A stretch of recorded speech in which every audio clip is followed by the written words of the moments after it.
Welcome to Happily Ever After is just the beginning. Keeping your relationship not just together, but happy, and we mean truly happy, is part art and part science. You've come to the right place. Here's your host, Leslie Dories. What comes up for you when you hear the word conflict? The first definition in the Merriam-Webster dictionary is fight, battle, war. The second is antagonistic state or action. Even the very first definition that pops up on Yahoo is a serious disagreement or argument, typically a protracted one. This is a bit less drastic, but hardly any more inviting. So is it any wonder that certain individuals avoid conflict in their relationships like the plague?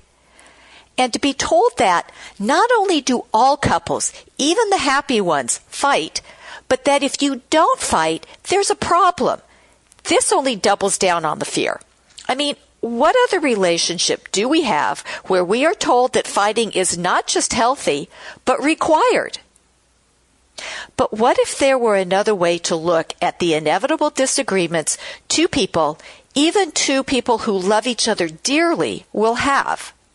Well, Dr. Elizabeth Dorrance Hall, Assistant Professor of Communication Studies at Utah State University and the Director of the Family Communication and Relationships Lab, is here to explain just that. So, Dr. Hall, Elizabeth, thank you so much for being on the show and talking about this really important topic. You're very welcome. I'm happy to be here. So, you wrote a piece for Psychology Today called Why Conflict is Healthy for Relationships that tackles the unpleasantness of conflict, but also makes the argument that it's necessary. So based on the definitions that I just read, can you expand on that a little bit? Absolutely, yes. So to start, I think conflict is not necessarily synonymous with fighting. So when we talk about communication and conflict, we're talking more about disagreements, and plenty of couples, engage in healthier forms of conflict. Although volatile couples, so couples that fight pretty in the ways that you were describing earlier, can actually be healthy. It's all about how they make up and what happens in the conflict. So if you're just going around and around in circles and nothing is getting solved, that's the kind of really unhealthy conflict. Or if one partner's trying to fight it out and the other just shuts down, those are two really unhealthy ways to have conflict. But there are healthier ways, and it turns out that when we have effective, healthy conflict, it can be really good for our relationship. So that's what I was trying to get at in writing the article, that conflict's natural, and it's a really fun topic, I think, to talk about with people because so many people experience it, and so many people absolutely dread it.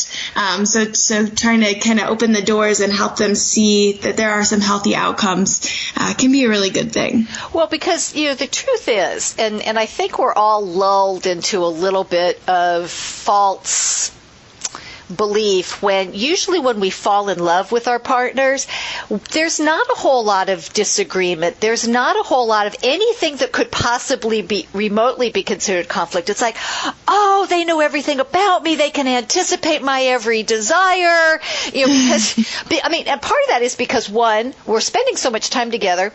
Two, we're putting on our best behavior.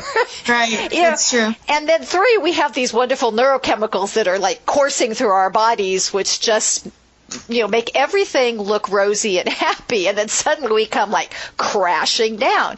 And it's like, well, what do you mean you don't want to go to my mother's for Christmas? Yes. Or why can't you put the toilet seat down, or whatever the other multitudinous things Absolutely. are. Yeah, so I think what you're getting at here is as our lives become more intertwined, we become more interdependent with our partners. So this is actually one of the reasons I talk about why conflict can be so healthy. It signals that we're interdependent. And conflict only arises when we have competing goals that these two people have that cannot be, solved. So it signals that we're interdependent, meaning that we don't have conflict with people who whose goals are going to affect ours in that way. So it's actually a really good thing when you get to that point in your relationship where you start to realize that we are interdependent, and especially when you live together, so much of your lives are interdependent. And so conflict can really signal that for people. So it's kind of the next step in that relationship after the honeymoon period. Right. And I really wish that more people would recognize that this is a normal developmental part of marriage. Yes. It doesn't mean you made a mistake. It doesn't mean you picked the wrong person. Because in reality, no matter who we interact with, our best friend, our child, somebody at work, we're going to have disagreements. We're not going to be completely, oh, sure, that's just the way I want it. And but we're also not taught what to do with that. And like you were talking about earlier, there are very, very different ways of dealing with disagreement. And that's also, I think you're talking about a growth opportunity, a learning opportunity to go, oh, this is what it's like for you when I disagree with you, or this is the way it was handled in your family. And a lot of times that's our norm. Whatever happened in our four walls growing up, well, this is the normal way of being, until we find out our partner's experience is something completely different. Absolutely. Yeah. We typically see our parents fighting and we don't see the resolution, or we never see our parents fighting because they hide it from us. Mm-hmm. And neither of those situations are the actual healthy way to deal with conflict.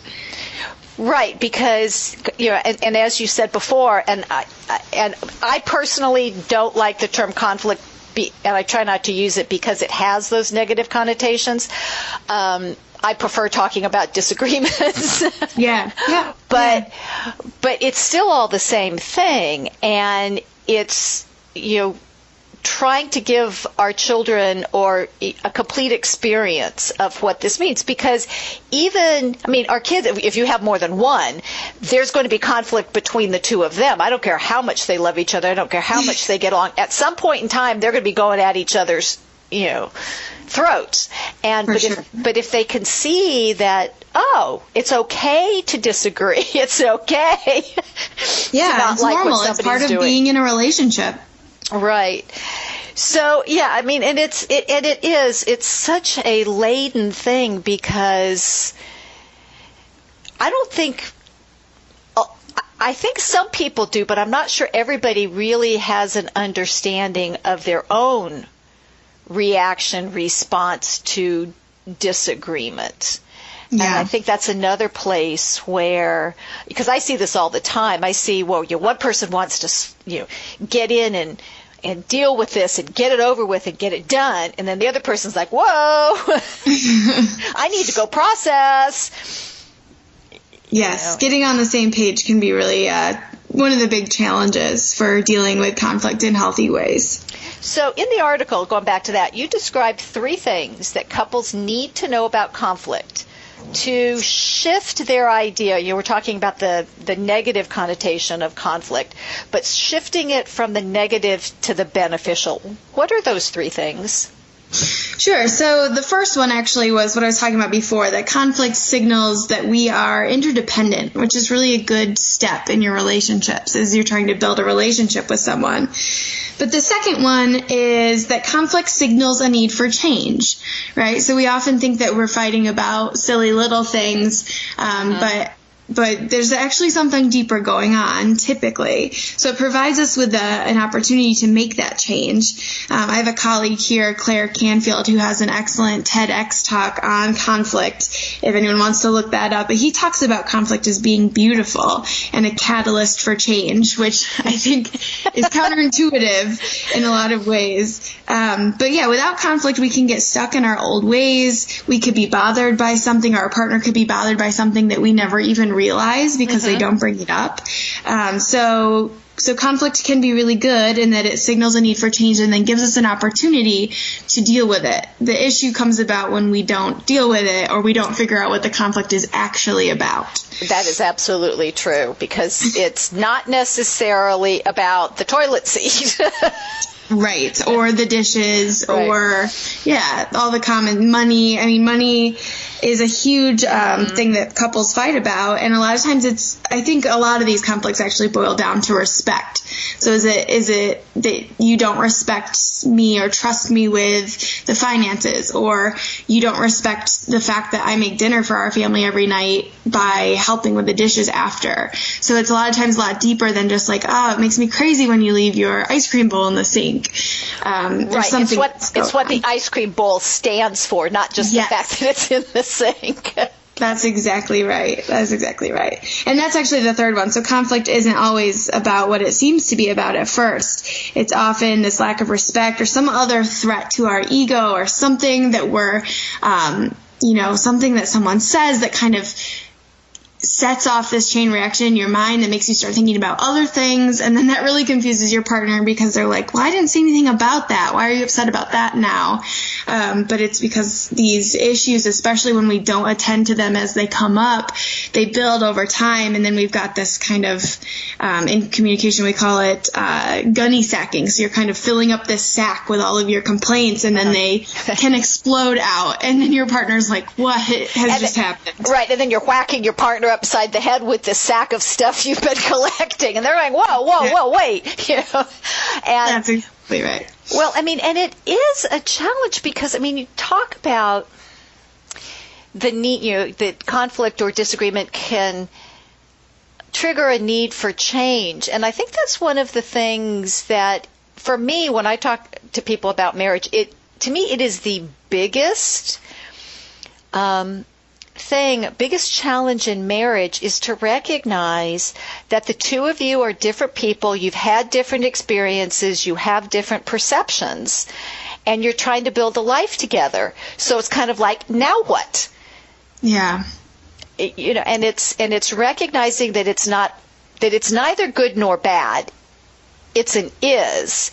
And can we work together to find a way through this?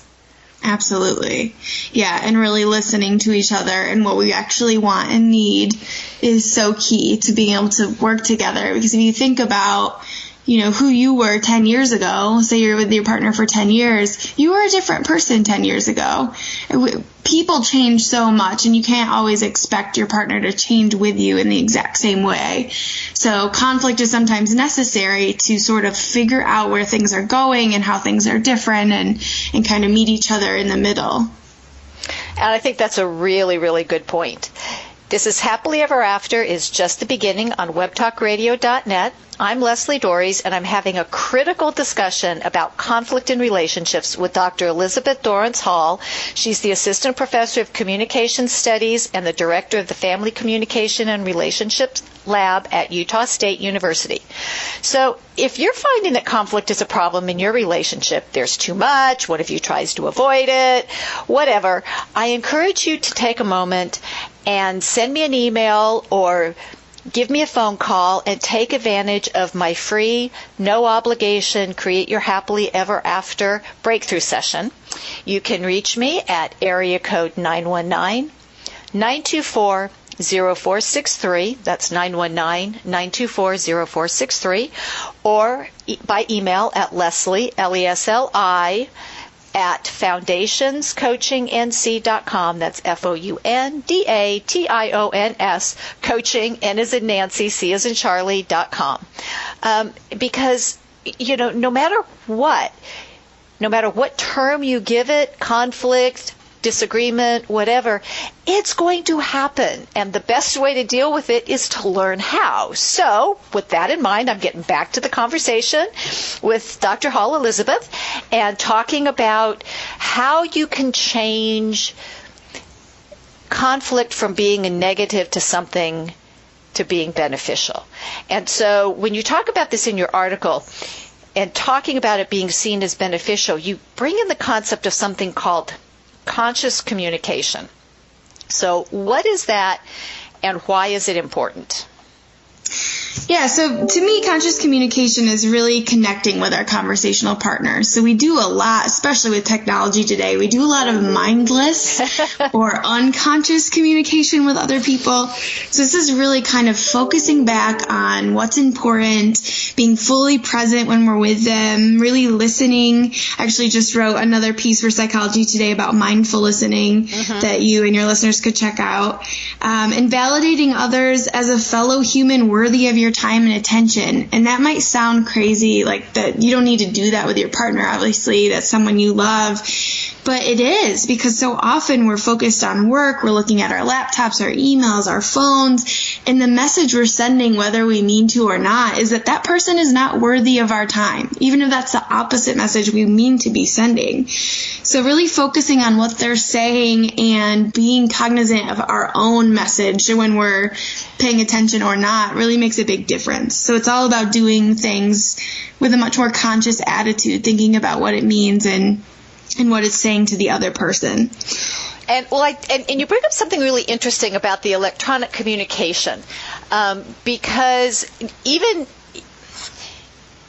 if we are in conversation, quote unquote, with our partners through texting or whatever, we know what we mean to say. So in our head, we're saying it in this way, with this mindset, with this tone of voice. But our partner can be receiving it in a completely different mindset. And so talking about being conscious, it's how many different ways can what I just wrote be interpreted? Exactly. Because I think this is a source, and some people will talk about that the only way they can resolve differences is through either email or texting, because it gives them time to read, process, think about what they want to write, and they're not reacting, which I think is a good idea up to a point. Right. Yeah, it probably depends on the issue and the relationship, right? So if this is someone that you live with and you spend a lot of time with and you only want to fight over email, that's a little strange. Although some of what I recommend about taking time and cooling down would really be facilitated by that. So maybe you could kind of make that happen without using email. So say, I'm going to take a walk. This is really important to me. So it doesn't sound like you're walking away and leaving things, but, letting them know I'm just going to take a quick walk around the block. I'm going to take the dog out, and I'll come back and we'll keep talking about this.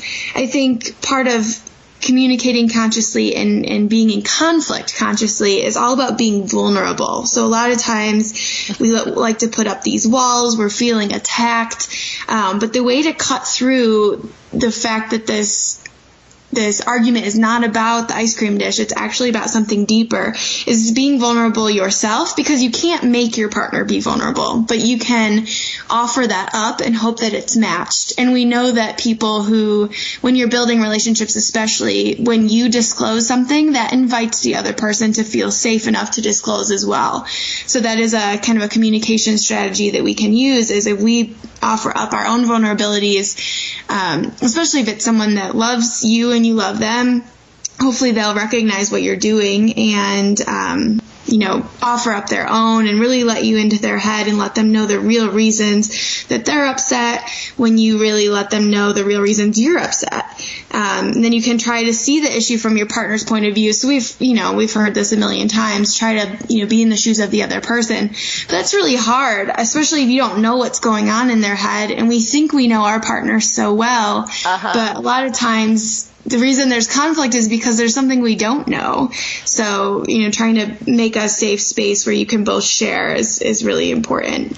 Well, and it's interesting that you talk about knowing or believing that we know what's going on in our partner's head, because then, of course, that brings up the word assume and the very famous expression that goes along with that. Because, and sometimes we even believe or have convinced ourselves that our partner is going to react in a specific way, and so we come armed to the conversation because, well, I know my partner is not going to like this, so I need to armor up because and I do think that in response to what you were saying about we can't force our partner to be vulnerable, which I agree, but we can certainly invite them to be vulnerable by how we react when they share something about their feelings. And I love that the fact that you talked about it being a form of respect.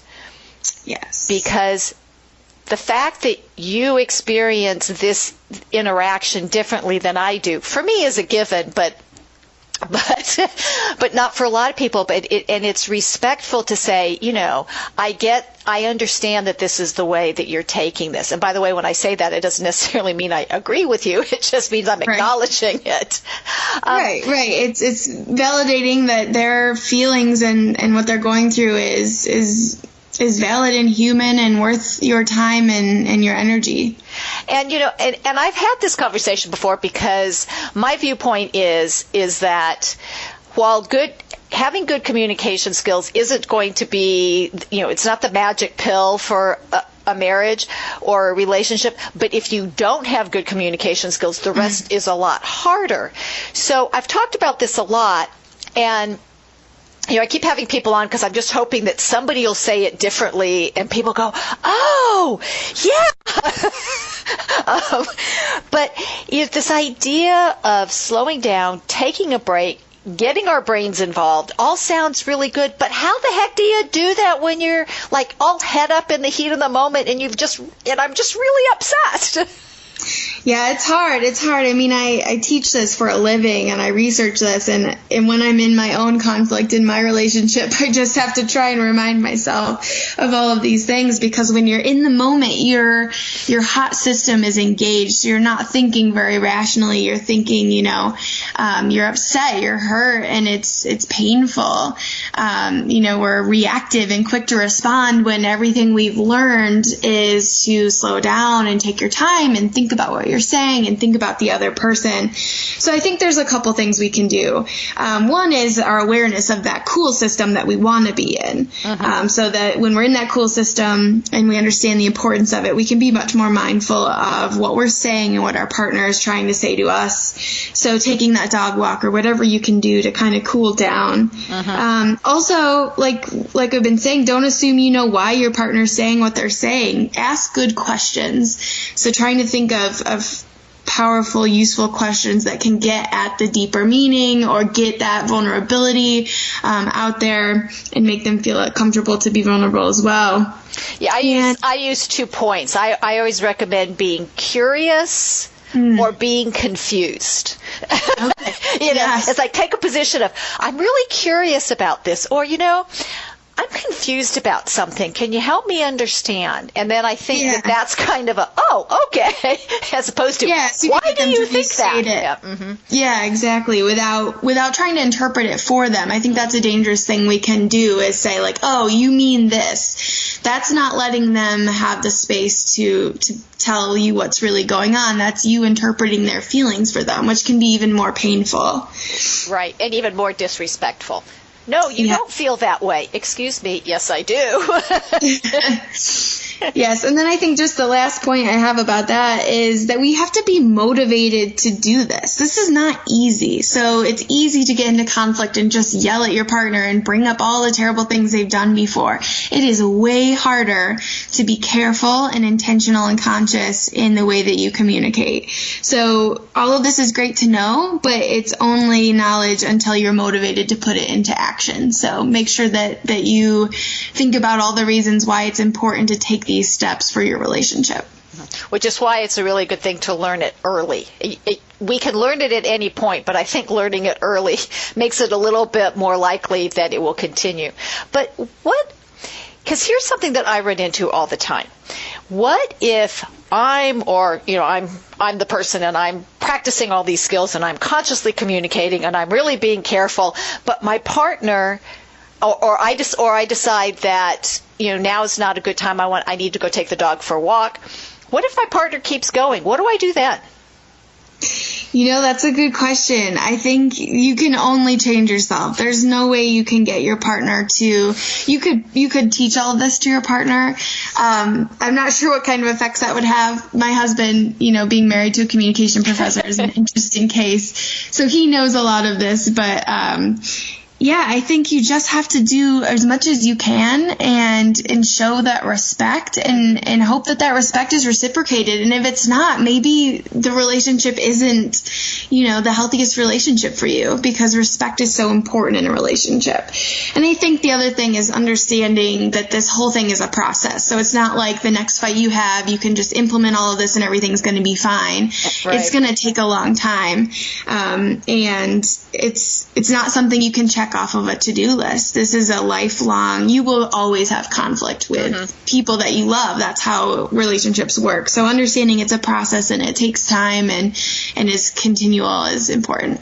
Well, and I actually have a couple of down and dirty rules that I try to have people follow. Is one, don't start a serious conversation about a disagreement after 8:00 at night.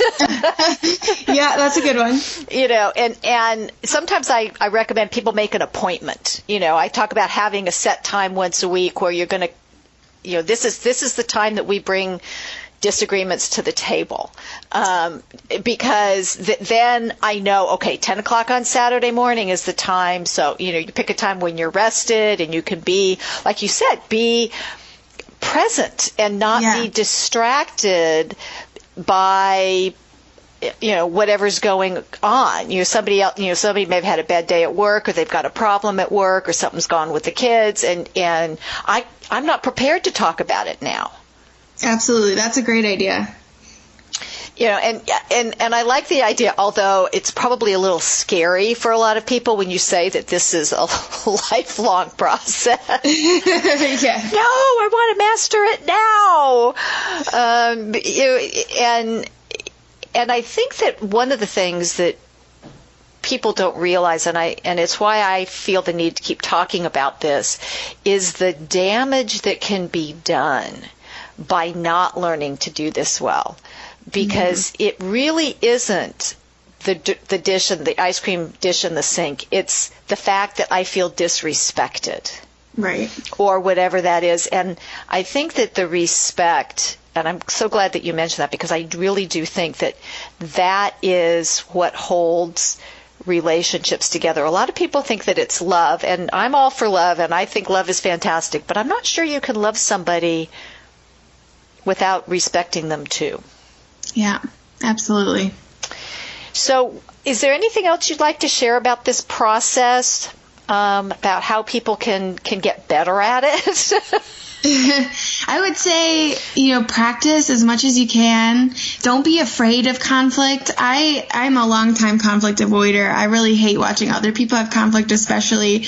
But the more I learn about conflict and research and teach about it, the more I recognize that, like my colleague says, it is kind of beautiful. As uncomfortable as it makes us, it is a unique phenomenon in communication where two people are having these conflicting goals and something has to be done about it. There's a problem that needs to be solved, and there are ways to solve these problems where, it's not always rosy, like everyone wins, but it doesn't have to be that both sides have to walk away miserable. There are kind of creative ways you can deal with it. And listening and understanding what's really going on is going to be key to getting into those deeper reasons and getting into a good solution. So practice, read about it as much as you can and just try and be present and be calm. Yeah, and I'm one of these people who gets hot very, very quickly. Yes. And then I kind of explode, and then I'm fine. But unfortunately, I have learned over the years. In fact, my husband actually said to me one time, he said, when you get upset, could you please not take a flamethrower to everything in your path? And luckily he said that at a time when I was open to hearing it. And I said, he's got a point. And it wasn't always him that I was taken out in the process. I mean, it would be anybody who happened to be around me would just be, it's like, whoa. And I thought, well, this isn't really very productive. And people aren't going to want to be around me if I'm like this. So, yeah, it's a great learning opportunity to learn about yourself for sure.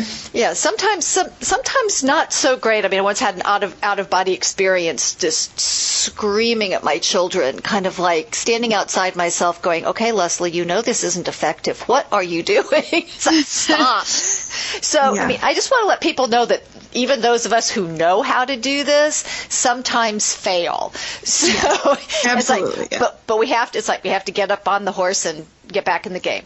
So, Elizabeth, thank you so much for being on the show. Can you tell people where they can find out, you read more of your articles, find out more about how to communicate in a more positive way and look at conflict as being beneficial, not painful?